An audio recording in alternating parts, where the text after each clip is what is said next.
दोस्तों, क्या आपके साथ भी ऐसा होता है कि पेट कभी ठीक लगता है और कभी अचानक गैस, दर्द, पेट फूलना या बार बार टॉयलेट जाने की समस्या शुरू हो जाती है?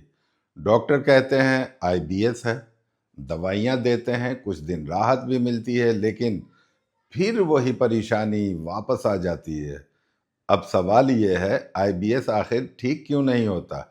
क्या सच में यह सिर्फ गैस या एसिडिटी की समस्या है, या इसके पीछे आपके गट के अंदर छुपा कोई बड़ी गड़बड़ी का संकेत है? बहुत कम लोग जानते हैं कि आईबीएस का असली कारण कई बार गट माइक्रोबायोम का इम्बैलेंस, गलत खान पान, स्ट्रेस और कमजोर डाइजेशन सिस्टम होता है। और जब तक इस असली वजह को समझकर ठीक नहीं किया जाता, तब तक दवाइयां सिर्फ लक्षण दबाती हैं, समस्या खत्म नहीं होती। आज के इस वीडियो में हम समझेंगे आईबीएस की असली सच्चाई और वो प्राकृतिक तरीके जो आपके गट को धीरे धीरे फिर से बैलेंस कर सकते हैं। मैं हूं Aslam Parvez, certified nutrition advisor, और आप देख रहे हैं हेल्थ विथ असलम।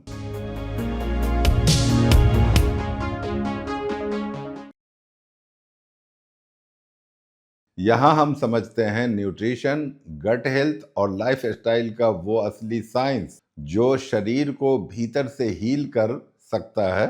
अगर आप सच में अपनी हेल्थ को बेहतर बनाना चाहते हैं तो इस वीडियो को ध्यान से अंत तक ज़रूर देखें। दोस्तों, आईबीएस यानी इरिटेबल बाउल सिंड्रोम की सबसे बड़ी समस्या यह है कि यह एक ऐसी कंडीशन है जो धीरे धीरे शुरू होती है लेकिन लंबे समय तक इंसान को परेशान करती रहती है। बहुत से लोग सालों तक इसे सिर्फ गैस, एसिडिटी या साधारण पेट की गड़बड़ी समझते रहते हैं, जबकि अंदर ही अंदर गट का पूरा बैलेंस बिगड़ चुका होता है। आईबीएस में सबसे आम समस्या होती है बार बार पेट में दर्द या मरोड़। कई लोगों को सुबह उठते ही पेट में अजीब सा डिस्कम्फर्ट महसूस होता है। कभी पेट भारी लगता है, कभी अचानक गैस बनने लगती है और कई बार ऐसा लगता है कि तुरंत टॉयलेट जाना पड़ेगा। कुछ लोगों को दिन में कई बार टॉयलेट जाना पड़ता है, जबकि कुछ लोगों को उल्टा कब्ज की समस्या इतनी बढ़ जाती है कि कई दिन तक पेट ठीक से साफ नहीं होता। इसके साथ साथ एक और बहुत कॉमन परेशानी है ब्लोटिंग, यानी पेट फूलना। थोड़ा सा खाना खाने के बाद ही पेट इतना फूला हुआ महसूस होने लगता है जैसे अंदर गैस भर गई हो। कई लोगों को लगता है जैसे पेट में लगातार दबाव बना हुआ है।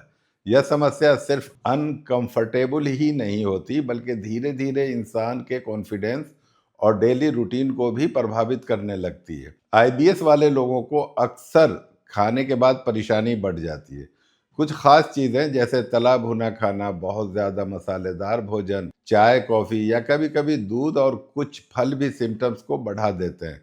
इसलिए कई लोग डर के कारण खाने पीने में बहुत रिस्ट्रिक्शन लगा देते हैं, लेकिन फिर भी समस्या पूरी तरह जाती नहीं। एक और बड़ी समस्या यह है कि आईबीएस का असर सिर्फ पेट तक सीमित नहीं रहता। जब डाइजेशन बार बार खराब होता है तो शरीर को ज़रूरी न्यूट्रिएंट्स ठीक से एब्जॉर्ब नहीं हो पाते। इसका असर धीरे धीरे शरीर की एनर्जी, इम्यूनिटी और ओवरऑल हेल्थ पर दिखने लगता है। कई लोगों को लगातार थकान महसूस होती है, कुछ लोगों की स्किन डल हो जाती है और कई लोगों को बार बार इन्फेक्शन होने लगते हैं। आईबीएस का एक साइकोलॉजिकल असर भी होता है, क्योंकि जब किसी व्यक्ति को हर समय यह चिंता रहे कि पता नहीं कब पेट खराब हो जाएगा, कब टॉयलेट जाना पड़ेगा या कब पेट दर्द शुरू हो जाएगा, तो इससे स्ट्रेस और एंग्जाइटी भी बढ़ने लगती है। और दिलचस्प बात यह है कि स्ट्रेस खुद भी आईबीएस को और ज़्यादा बढ़ा देता है। यानी एक तरह से यह गट और माइंड के बीच का विशियस साइकिल बन जाता है। सबसे फ्रस्ट्रेटिंग बात यह है कि कई लोगों को बार बार दवाइयाँ लेने के बाद भी सिर्फ टेम्परोरी राहत मिलती है। कुछ दिन सब ठीक लगता है, लेकिन फिर वही गैस, दर्द, ब्लोटिंग और इर्रेगुलर बॉल मूवमेंट्स वापस शुरू हो जाता है। इसी वजह से बहुत से लोग यह सोचने लगते हैं कि शायद आईबीएस कभी ठीक नहीं हो सकता। लेकिन सच यह है कि आईबीएस सिर्फ एक साधारण पेट की समस्या नहीं है। यह हमारे gut health, lifestyle, stress level और खान पान की आदतों से गहराई से जुड़ा कंडीशन है, और जब तक इन असली कारणों को समझकर ठीक नहीं किया जाता, तब तक समस्या बार बार वापस आती रहती है।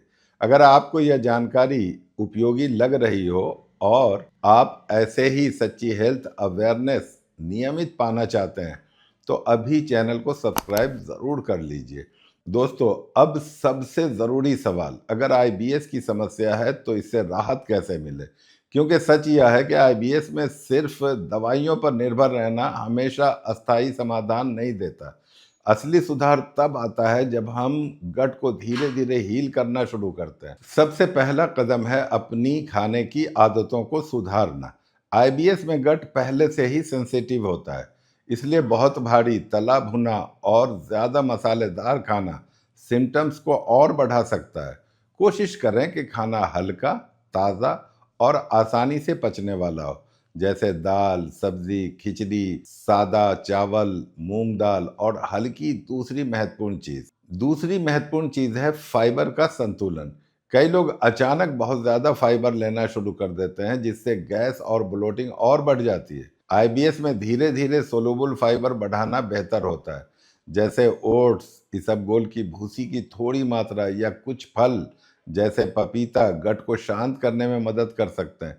लेकिन हर व्यक्ति का शरीर अलग होता है, इसलिए यह देखना ज़रूरी है कि कौन सी चीज़ आपके शरीर को सूट करती है। तीसरी चीज़ है गट माइक्रोबायोम को सुधारना। हमारे पेट में करोड़ों अच्छे बैक्टीरिया रहते हैं, जो डाइजेशन, इम्यूनिटी और गट बैलेंस के लिए बहुत ज़रूरी होते हैं। अगर इनका संतुलन बिगड़ जाता है तो आईबीएस के सिम्टम्स बढ़ जाते हैं। इसलिए गट में ऐसी चीज़ें शामिल करना फ़ायदेमंद हो सकता है जो गट बैक्टीरिया को सपोर्ट करे, जैसे दही, छाछ या कुछ फर्मेंटेड फूड्स। ये धीरे धीरे गट इन्वायरमेंट को बेहतर बनाते रहते हैं। इसके साथ साथ स्ट्रेस मैनेजमेंट भी आईबीएस में बहुत अहम भूमिका निभाता है। कई स्टडीज में यह देखा गया है कि गट और ब्रेन के बीच एक मजबूत कनेक्शन होता है, जिसे गट ब्रेन एक्सिस कहा जाता है। जब स्ट्रेस ज़्यादा होता है, उसका असर सीधे डाइजेशन पर पड़ सकता है। इसलिए रोज़ थोड़ी देर डीप ब्रीदिंग, मेडिटेशन, योगा या हल्की वॉक करना गट को शांत करने में मदद कर सकता है। आईबीएस में एक और ज़रूरी बात है खाने का तरीका। बहुत लोग जल्दी जल्दी खाना खाते हैं। खाना खाते समय मोबाइल या तनाव में रहना या बहुत देर तक खाली पेट रहना डाइजेशन को प्रभावित करता है। कोशिश करें कि खाना धीरे धीरे अच्छी तरह चबाकर और शांत मन से खाएं। इससे डाइजेस्टिव सिस्टम पर दबाव कम पड़ता है। पानी पीने की आदत भी महत्वपूर्ण है। कई बार डिहाइड्रेशन की वजह से भी कॉन्स्टिपेशन या डाइजेशन की समस्या बढ़ जाती है। इसलिए दिन भर में पर्याप्त मात्रा में पानी पीना ज़रूरी है। लेकिन बहुत ज़्यादा ठंडा पानी या खाना खाते ही बहुत ज़्यादा पानी पीना कुछ लोगों में ब्लोटिंग बढ़ा सकता है। अब बात करते हैं सप्लीमेंट्स की। कुछ लोगों में गट हेल्थ को सपोर्ट करने के लिए प्रोबायोटिक, डाइजेस्टिव एंजाइम्स या कुछ स्पेसिफिक न्यूट्रिएंट्स मददगार हो सकते हैं। ये सप्लीमेंट्स गट बैक्टीरिया के बैलेंस को बेहतर बनाने और डाइजेशन को सपोर्ट करने में मदद कर सकते हैं। लेकिन यहाँ एक बात याद रखना बहुत ज़रूरी है। किसी भी सप्लीमेंट्स को शुरू करने से पहले क्वालिफाइड डॉक्टर या हेल्थ एक्सपर्ट की सलाह लेना ज़रूरी होता है, क्योंकि हर व्यक्ति की बॉडी कंडीशन अलग होती है। इसके अलावा डेली रूटीन भी गट हेल्थ को प्रभावित करता है। देर रात तक जागना, अनियमित खाने का समय और फिजिकल एक्टिविटी की कमी डाइजेशन को कमज़ोर कर सकती है। अगर आप रोज़ थोड़ा बहुत फिजिकल मूवमेंट करते हैं, जैसे 20 से 30 मिनट की वॉक, तो इससे डाइजेशन बेहतर होता है और बॉल मूवमेंट भी रेगुलर होने में मदद करता है। सबसे महत्वपूर्ण बात यह है कि आईबीएस को सुधारने के लिए धैर्य और कंसिस्टेंसी ज़रूरी है। यह कोई ऐसी समस्या नहीं है जो एक दिन में ठीक हो जाए, लेकिन जब धीरे धीरे सही diet, stress management, healthy routine और गट फ्रेंडली हैबिट्स अपनाई जाती है, तो समय के साथ गट बैलेंस बेहतर होने लगता है और सिम्टम्स भी कम हो जाते हैं। यानी आईबीएस को मैनेज करने का असली तरीका है गट को समझना, उसे आराम देना और धीरे धीरे हील होने का मौका देना। जब गट का बैलेंस सुधरता है तो डाइजेशन भी बेहतर होता है और शरीर धीरे धीरे फिर से नॉर्मल महसूस होने लगता है। यह वीडियो सिर्फ एजुकेशन और अवेयरनेस के लिए है। अगर आपको आईबीएस या कोई गंभीर स्वास्थ्य समस्या है तो प्लीज़ किसी क्वालिफाइड डॉक्टर, हेल्थ एक्सपर्ट या सर्टिफाइड न्यूट्रिशन कोच से सलाह ज़रूर लें। आईबीएस में लोग सबसे बड़ी गलती यह करते हैं कि हर समस्या को सिर्फ गैस या एसिडिटी समझकर बार बार दवाइयां लेते रहते हैं। इससे कुछ समय के लिए राहत मिलती है, लेकिन गट की असली समस्या ठीक नहीं होती। दूसरी गलती है खाने को लेकर एक्सट्रीम रिस्ट्रिक्शन। लोग डर के कारण कई हेल्दी फूड्स भी छोड़ देते हैं। इसके अलावा जल्दी जल्दी खाना, देर रात तक जागना, स्ट्रेस लेना और इरेगुलर मील टाइमिंग भी आईबीएस को बढ़ाती है। जब तक लाइफस्टाइल, डाइट और गट हेल्थ पर ध्यान नहीं दिया जाता, तब तक समस्या बार बार आती रहती है। दोस्तों, अगर आप यहाँ तक जुड़े हुए हैं तो इसका मतलब है कि आप सच में अपना गट हेल्थ और डाइजेशन को बेहतर बनाना चाहते हैं। याद रखिए, आईबीएस जैसी समस्याएं सिर्फ दवाइयों से नहीं, बल्कि सही जानकारी, सही खान पान और सही लाइफस्टाइल से ठीक हो सकती है। अगर आपको यह जानकारी उपयोगी लगी हो तो इस वीडियो को लाइक और शेयर ज़रूर करें, ताकि यह जानकारी उन लोगों तक भी पहुंच सके जो सालों से पेट की ऐसी समस्याओं से परेशान हैं। और अगर आप चाहते हैं कि आपको gut health, digestion, vitamin deficiency और नेचुरल हेल्थ सॉल्यूशन पर ऐसी ही सच्ची और प्रैक्टिकल जानकारी मिलती रहे, तो अभी चैनल को सब्सक्राइब कर लीजिए, क्योंकि यहाँ हमारा मकसद सिर्फ जानकारी देना नहीं है, बल्कि आपको ऐसी समझ देना है जिससे आप अपनी हेल्थ को बेहतर बना सकें और दवाइयों पर निर्भरता धीरे धीरे कम हो जाए। नॉलेज ही प्रिवेंशन है और प्रिवेंशन ही है बेस्ट इलाज। स्वस्थ रहें, खुश रहें, मुस्कुराते रहें।